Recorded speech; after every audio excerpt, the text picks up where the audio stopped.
votre service aux entreprises, le rehaussement des compétences de base est-elle une demande fréquente de la part des entreprises? Poser la question, c'est y répondre. Est-ce l'affaire d'un seul agent ou de toute une équipe?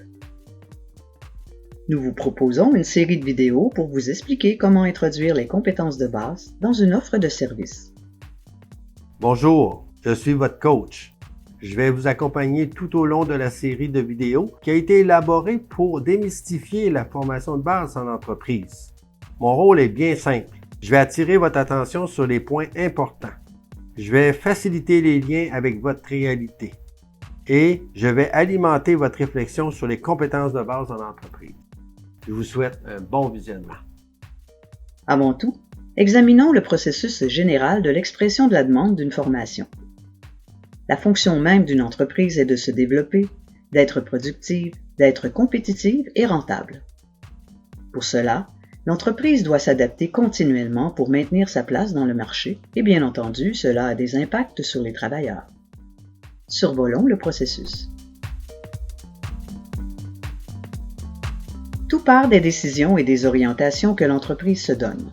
Elle élabore un plan stratégique qui peut proposer différentes actions telles qu'implanter de nouvelles technologies, augmenter la mobilité des travailleurs, procéder à des embauches massives et rendre les travailleurs plus polyvalents et participatifs.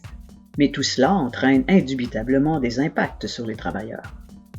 Effectivement, toutes ces stratégies organisationnelles de l'entreprise modifieront les procédures de travail, voire la création de nouveaux postes exigeant de nouvelles compétences.